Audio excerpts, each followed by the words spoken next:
In this lecture, we will discuss the quality assurance and regulations of the blood bank industry in conjunction with an overview of various safety practices that are used within the blood bank. Now, blood banking and transfusion medicine must adhere to very high standards of quality and safety, all the way through the collection of the blood product, including the donor product as well as the patient sample, all the way up through the final steps in which the product is actually transfused or given to the patient. Now, what we see here is the technical manual that is put into place by the American Association of Blood Banks. And what they do is they set standards for blood banks by listing those standards in this technical manual here that blood banks will use as a reference as far as the practices and standards, rules and regulations that they use within the blood bank. Now, a blood bank must also follow all of the rules and regulations established by CLIA, but the technical manual gives those stricter standards for the actual blood bank department. Now, just like all the other areas of the laboratory, the blood bank does follow the strict standards of the various regulatory and accrediting agencies. So across the entire lab, everyone must follow at minimum the standards that are set forth by the CLIA regulations through CMS. But in addition to that, there are also regulations that are set aside specific for blood bank. And this is because blood bank does issue blood products, and the FDA does classify a blood product as a drug. So they set out additional regulations that oversee the blood products and the infusion of those blood products. So what the FDA does is actually enforces those regulations to ensure that there is safety and efficiency within blood and blood components and the various reagents that are used and that are used or manufactured by these various blood establishments. And so you must follow a code of federal regulations that contains certain requirements about the safety and efficacy of those blood products. Now, the AABB is a voluntary accrediting agency, and like I mentioned, they do publish those guidelines for laboratories to use or blood banks to use. And so they must follow those standards that are listed for the blood banks and transfusion services. And so what they do is just kind of provide the basis that will establish how inspections and accreditation agencies will actually review the various blood banks. Now, they do follow compliance with quality essentials, and this is mandatory for all blood banks in order to have any sort of accreditation. So blood banks do follow some stricter standards than what the other areas of the lab follow. But again, like I said, everyone must meet those minimum standards that are based on those CLIA regulations, and then the blood bank in general has a little bit more of some tougher standards that they must follow for those FDA regulations. So when a laboratory is inspected, and then, or more particularly the blood bank, whether it's inspected by based off of a CLIA standard, or whether they're inspected by an agency like AABB or something like CAP, or there's various other agencies out there, you know, they must make sure that a laboratory is following the regulations that are set forth by the FDA, in addition to those CLIA regulations as well. So AABB does publish the various standards. Again, it's in that technical manual.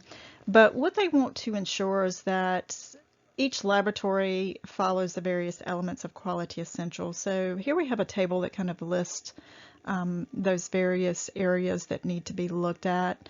And they're going to include things like records, record retention, and what you do with those records, how long you hold those records, what should be in place for your standard operating procedures, what personnel are allowed to work in blood bank and what kind of training they are required. They also include standards on validation, procedures, calibration, preventative maintenance, proficiency testing. as well as things like supplier qualifications, how you should manage errors that happen, how you should do process improvement plans, and how you process various control materials and various aspects of the lab as far as controlling the various process of how blood is issued, how blood is stored, how blood is requested and transfused, how you monitor patients for signs of reactions. So you must have all of these processes in place and listed and spelled out of how you're going to follow these policies.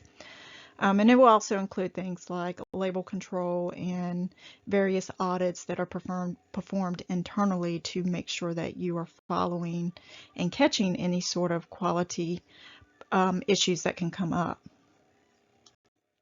Blood bank is also regulated for safety standards by OSHA as well as Environmental Protection Agency. So OSHA just spells out the conditions and the working conditions that the employees have and what sort of safety practices should be in place and personal protective equipment.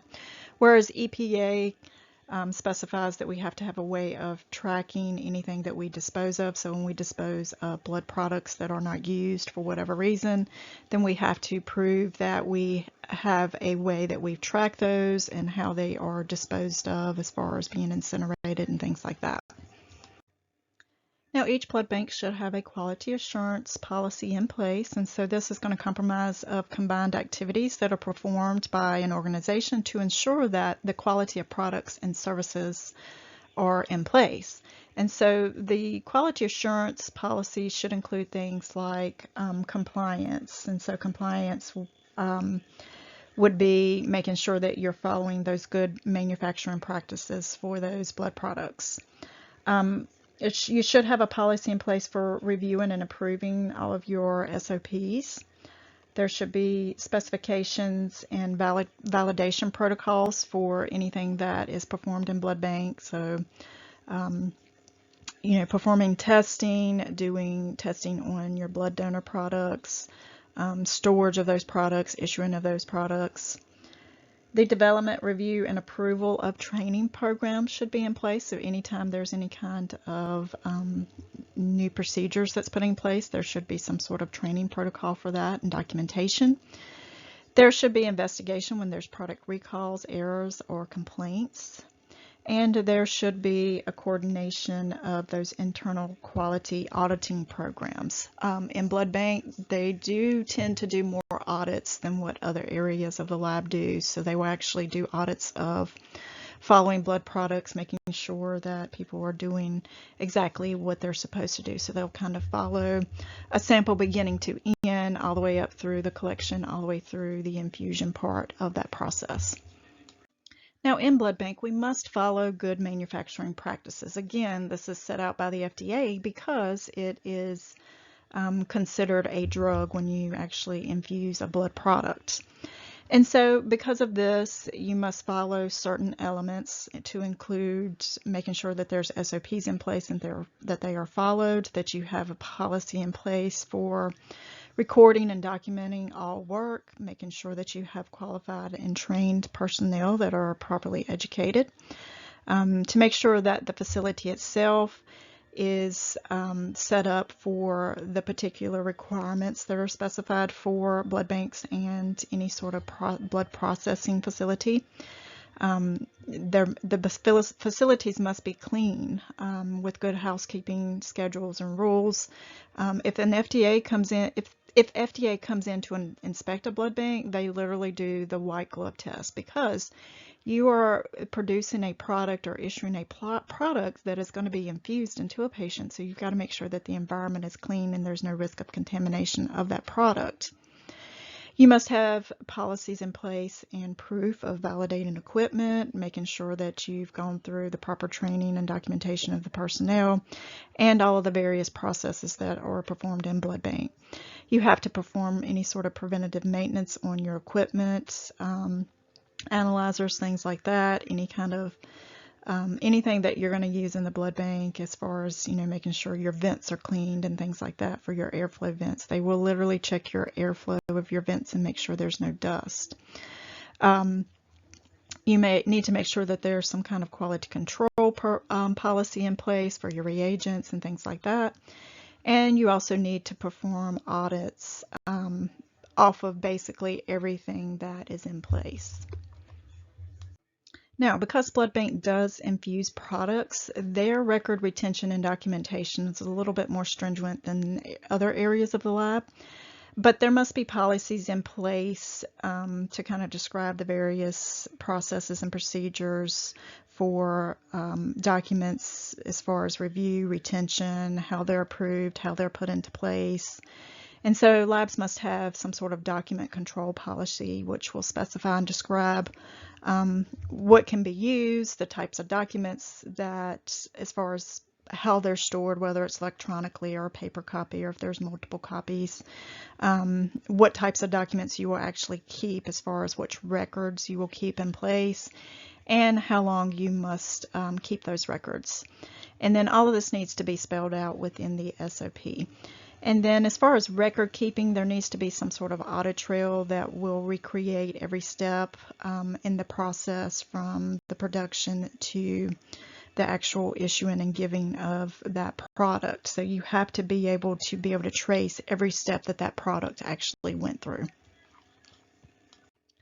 Now, some of the various rules and regulations that are out there would include like how long you can keep a record for, how long you should keep it for. So most areas of the lab is 2 years. Blood bank, on the other hand, their record retention rules are a little bit longer. So something that's like your blood type and records or antibody identification records, things like that, those are kept indefinitely, whereas things like tracking the blood products as far as whether or not it was disposed of, or that final disposition of that product, whether it was disposed of, incinerated, or whether it was infused, those are like 10 years. And then other things like request for a blood product, like a paper slip, that would be about 5 years for that record retention.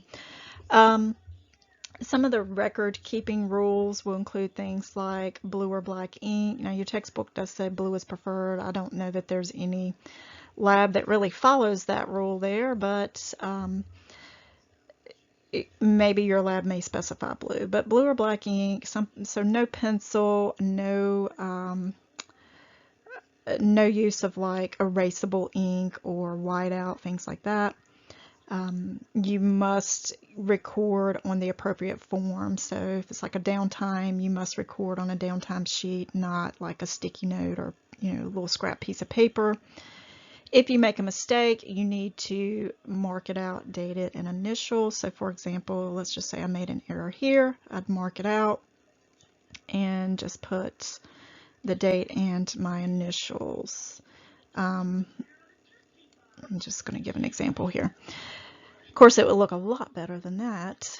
Recording your date immediately after performing a task. So as soon as you're finished doing something, then usually you're going to just go ahead and put that date in there and then actually record your initials. No deleting of the original entry, so no scribble, scrabble, nothing like that. No taking it out. You just want to kind of make that correction. And then no dittos. If something's not in use or something like that, then you'd make those notations.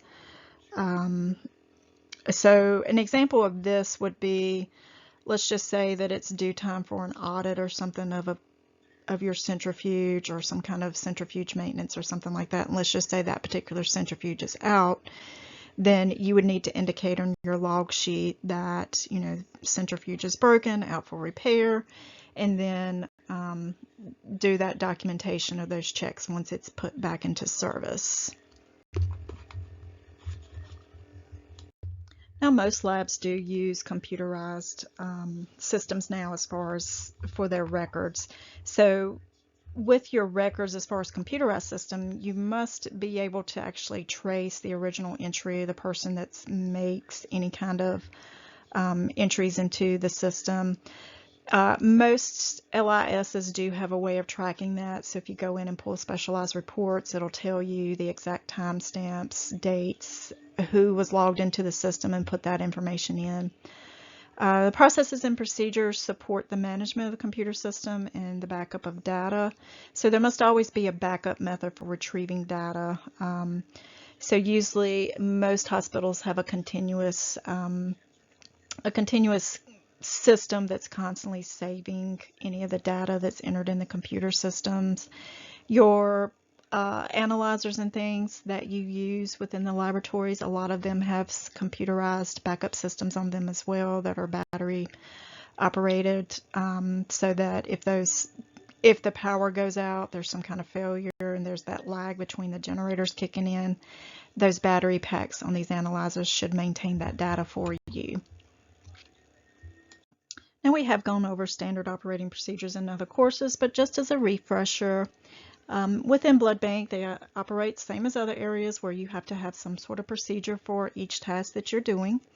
And that procedure must list the principle or purpose of that test, any kind of specimen requirements, prep that's needed for that specimen, special tubes, anything that could interfere. Then you have a list of supplies, reagents, equipment that you will need to perform the task.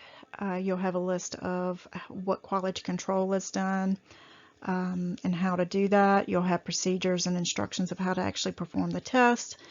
And you will have a list of how to interpret and report those results, including any kind of critical values and things like that, which in blood bank there's not really a critical value unless you are suspecting some sort of transfusion reaction. And then, of course, you must also list your references. Change control and validation. So if there's a change that takes place, change control is a process that develops or changes existing processes and procedures, and then the changer needs to be controlled to prevent oversights that could affect the organization. So in other words, if there's any kind of change in a policy or procedure in the lab, someone's going to review that, they're going to update the SOP, they're going to do any kind of validation process, so they're going to compare the specific process that you are doing currently against whatever kind of new method that you're going to change it to. You're going to look at the various steps that's involved and make sure that it meets any sort of predetermined specification. And then you're going to validate that system before you actually implement it. So you're going to make sure that you've looked at every step from beginning to end to see where the errors can occur. Make sure that if you follow that procedure, that you don't miss anything, that you have all the information you need. So this same process is going to happen in any part of the lab, but as far as blood bank, you do kind of look at things a little bit more in depth, simply because if you're infusing a product or giving a product to a patient, then that could potentially kill or harm that patient in a very serious way.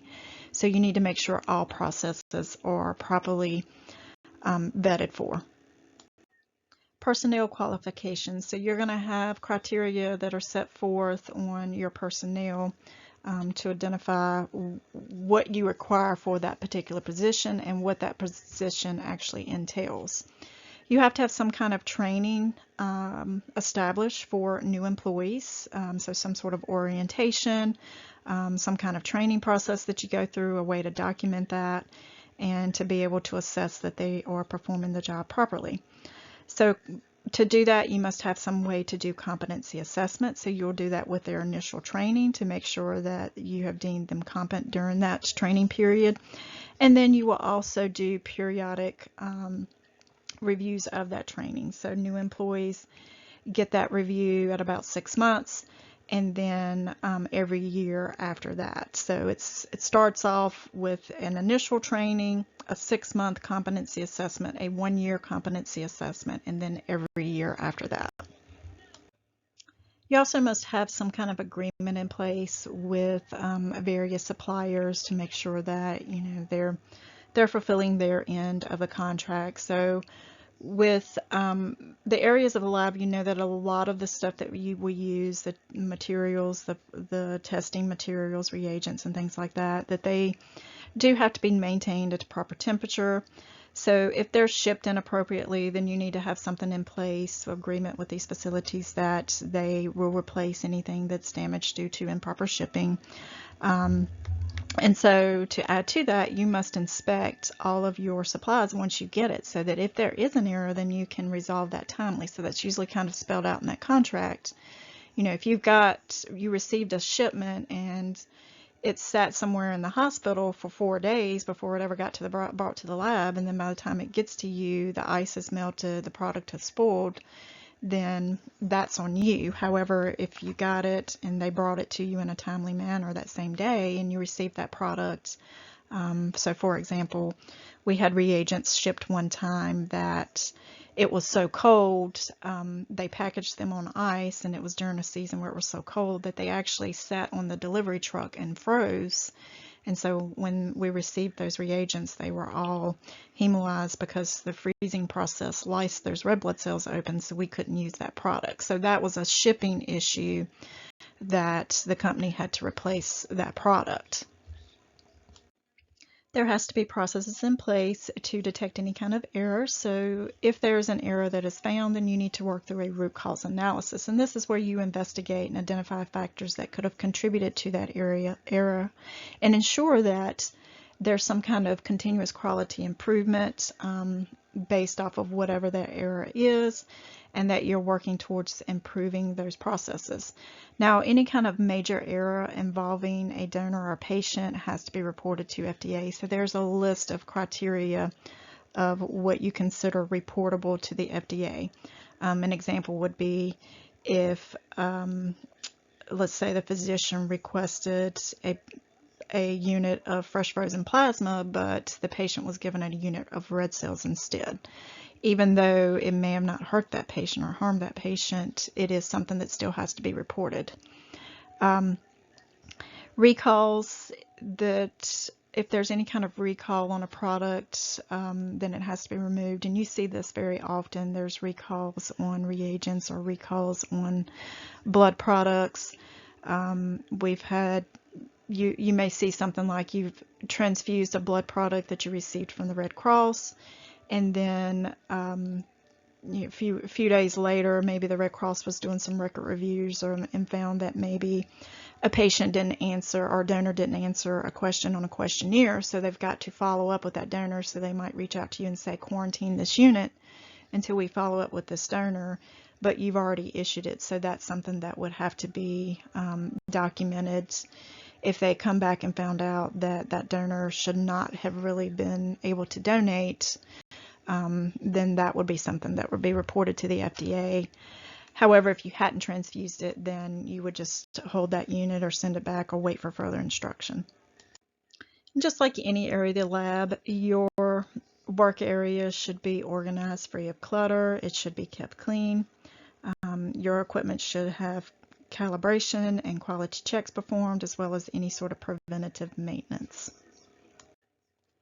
Blood bank is also required to do proficiency testing, so they are required to use one of the proficiency sample agencies that prepares and provides those proficiency samples. Something like CAP or MLE, there's various agencies out there that provide those samples, but what they'll do is send you those samples, and then you test them just like you would patients, and then you send those results back, and then they give you that feedback just like any other area of the lab that performs proficiency testing. There also needs to be some sort of label control policy in place. So this is going to include things like labeling of samples, how you're supposed to go about labeling those samples. So most blood banks do require the use of multiple identifiers, and so that would include a special blood bank bracelet or band that goes on the patient to help make sure that that particular sample is tied uniquely to that patient. So there needs to be some sort of policy in place to make sure that you can kind of catch any sort of incorrect labeling. So that's going to include the sample as well as blood products themselves. If you are an institute that actually is like a donor center, so you've got to have a policy in place for labeling those blood products as well, and doing the checks on those products to make sure that you don't mislabel a product. Blood bank also follows the standard precautions and universal precautions, just like any other area of the lab. They also must follow the regulations that are set forth by OSHA as far as to protect the staff from any kind of potential exposure. They also must have a safe environment as well as the personal protective equipment in place within a blood bank. Most blood banks don't require the use of a biological safety cabinet, but if they do, those rules and regulations will be in place. There's also the safety rules established for gloves and hand washing, just like every other area of the lab. There needs to be a process for decontamination, so using some sort of disinfectant or that 10% bleach solution. Of course, a storage for any kind of chemicals that you may use in blood bank, as well as the MSDS or SDS should be available to employees. Most places have gone to an electronic version of these, but somewhere there should be those safety data sheets should be in place in your lab for any of the reagents and things that you use in blood bank. And you should also have those package inserts available to you.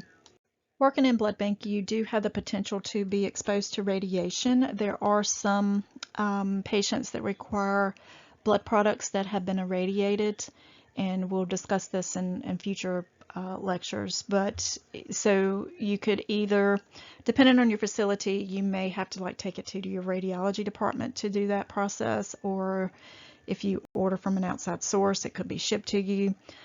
Or some labs will actually, or some blood banks that are a little bit larger may actually have the irradiator in their blood bank that will irradiate those blood products. There must be policies in place for handling biological waste. Blood bank is a little bit more stringent because they do have that requirement where they must be able to keep track of the blood products that are disposed of. So they don't go in regular biohazard waste. They go into a special box that has a documentation log with it, and then that is tracked and maintained.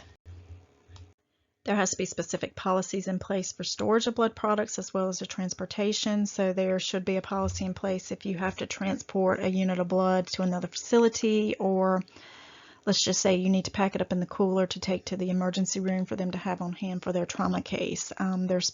There should be specifics in place of how to do the packaging of those blood products. If there is an injury, an accidental needle stick, or glass breaks and punctures the skin, anything like that, there has to be a policy in place for the injuries. And of course, OSHA and other regulatory and accreditations agencies do mandate that you have to have some sort of employee education to include safety. So most labs will have some kind of safety program where they will do orientation for new employees on safety. Thank you for listening to this lecture.